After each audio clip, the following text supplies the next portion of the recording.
Halo teman-teman, kembali ke channel YouTube pertama Macantoro. Di video kali ini aku akan membahas temanya sih soal kolam outdoor ya. Jadi mungkin beberapa teman yang mungkin punya kolam outdoor, teman-teman bisa tonton video ini sampai habis. Sebelumnya teman-teman yang mungkin baru nonton channel YouTube bisa ketik like, subscribe dan nyalain tombol loncengnya, karena nyalain tombol loncengnya itu gratis. Dan mohon maaf banget ya, lagi-lagi aku di video kali ini mungkin hanya suara sama beberapa video, karena ya aku ada beberapa pekerjaan yang nggak bisa aku tinggalin. Tapi sebisa mungkin aku tetap bikin video soal seputar budidaya lobster air tawar. Kalau kamu merasa video ini bermanfaat, kamu bisa share ke teman-temanmu yang sama-sama juga budidaya lobster air tawar. Atau mungkin kamu yang baru mulai budidaya lobster air tawar, lagi-lagi nyalain subscribe-nya, nyalain loncengnya juga, supaya kamu dapat info update soal budidaya lobster ini. Karena kamu nggak akan bisa budidaya sendiri tanpa ada bantuan atau tanpa ada info dari siapapun. Kamu harus benar-benar cari informasi sebanyak mungkin. Oke, tema hari ini memang kita akan membahas soal kolam outdoor ya. Dan salah satu kendala untuk kolam outdoor itu adalah tumbuhnya alga hijau dan alga hitam. Yang bisa teman-teman lihat sendiri, kalau misalkan kolam milik teman-teman atau kolam milik pembudidaya yang lain juga, itu kadangkala apa ya, bisa dibilang kok kolamnya butek ya mas, atau mas itu kok aku kolamnya ada di luar tapi kok kayak ada hijau lumut, itu apa ya yang harus aku lakukan sekarang. Aku mau jelasin dulu soal alga dan lumut hijau ya. Pada dasarnya gini, kalau misalkan kolam kalian ini kolam outdoor, sebenarnya tidak apa-apa kalau misalkan tumbuh lumutnya itu tadi, sebenarnya sih nggak apa-apa. Yang jadi bahaya itu sebenarnya alga hitam sih, dimana-mana ketika kita budidaya ikan air tawar lah ya, itu alga hitam itu selalu jadi musuh utama. Apalagi untuk teman-teman yang mungkin di luar sana pernah main aquascape ya, alga hitam ini musuh utama untuk teman-teman yang punya kolam outdoor, apalagi ada di lapangan. Susah banget sih sebenarnya kalau misalkan kita nggak punya cara atau langkah-langkah untuk menghadapi yang namanya si alga hitam ini. Mungkin lebih enaknya kalau misalkan aku share aja yang aku lakuin di farmku ya, di tempat budidayaku. Aku sebenarnya tidak memakai outdoor sih teman-teman, cuman kolam yang aku pakai itu antara indoor dan semi outdoor, jadi nggak full outdoor.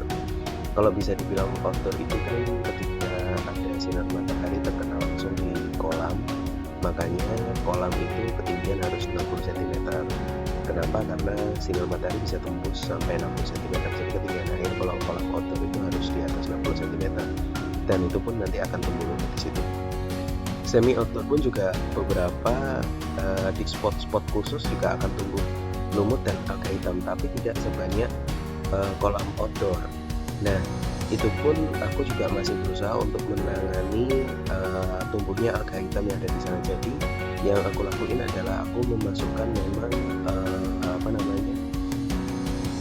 aku memasukkan ini pemakan alaminya untuk alga hitam, karena nggak mungkin kita menggunakan kayak semacam pemakan kimiawi untuk menghilangkan si lumut dan alga hitam itu, karena kolam udah berjalan kan. Kolam udah berjalan, udah running, sudah ada ikannya, nggak mungkin buat kita apa istilahnya untuk kita masukkan filter kimiawi, nanti si lobsternya itu nanti malah tambah mati. Yang aku masukin adalah memang pemakan alaminya. Cuman yang aku gimana caranya pemakan alami itu udah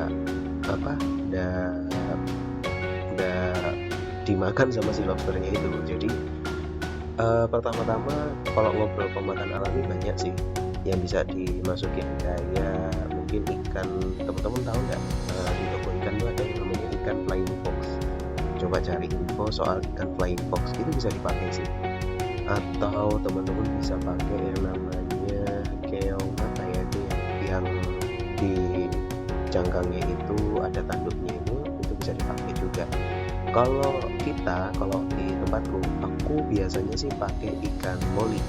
Nah, ikan moli itu adalah predator yang paling simpel sih ya, aku bisa bilang. Dan ikan moli yang sorry, ikan moli yang aku masukin itu rata-rata memang ukurannya kecil waktu awal-awal aku masukin, karena dia masih lebih beringas apa ya, lebih giat lah untuk lebih rakus untuk apa namanya, makan sisa alga hitam yang muncul. Karena kan lumut sama alga hitam itu tumbuh diawali sama NH3 atau NH4 ya, pokoknya yang amonianya kita yang belum amonia dari sisa ekstraksi atau sisa kotoran dari lobster tawar yang kurang terkena sinar matahari, akhirnya nggak bisa pecah jadi nitrat, dan itu jadi biangnya untuk tumbuh si lumut dan alga hitam. Sepengetahuanku seperti itu ya. Makanya ketika aku masukkan moli, itu pertumbuhan alga hitamnya langsung berkurang. Cuman ketika sudah moli ini udah masuk di atas 3 bulan, yang tadinya aku masukin cuma sekitar 10 ekor, akhirnya beranak pinak. Jadi ketika ada momen sekitar 1-2 bulanan itu alga hitamnya tambah banyak. Nah itu kenapa yang bisa aku prediksi adalah di situ ternyata si molinya mungkin lagi fokus reproduksi kali ya, karena ada banyak banget anakan kecil yang hidup. Dan di kolam semi outdoorku juga lobsternya sempat beberapa kali lupa dikasih makan, masih nggak ada masalah. Mungkin juga makanin ikan moli yang kecil-kecil itu ya, karena lobster pun dia memang bisa untuk makan ikan yang kecil-kecil sebenarnya. Nah jadi yang bisa kita lakukan adalah seperti itu, kamu bisa kasih predator alaminya dari situ. Sejauh ini moli sih yang aku masukin, sama aku masukin lagi itu namanya tanaman apu-apu. Nah tanaman apu-apu ini sebenarnya berbeda sama eceng gondok ya. Kalau kita pakai eceng gondok, selain dia juga nyerap amonia untuk hidup, dia juga nyerap oksigen, kadar oksigen yang ada di dalam air. Jadi itu aku nggak sama sekali pakai eceng gondok, aku padukan antara tanaman apu-apu sama ikan moli. Cuman beberapa kali kalau misalkan ada ikan moli yang ukurannya sudah terlalu besar, biasanya aku ambil terus aku taruh di akuarium aja, atau kadang-kadang karena kan di kantor ada beberapa banyak banget sih, kalau sore itu anak kecil-kecil main ke kantor, itu tak kasihkan aja ke orang karena nggak produktif lagi kalau udah yang terlalu besar.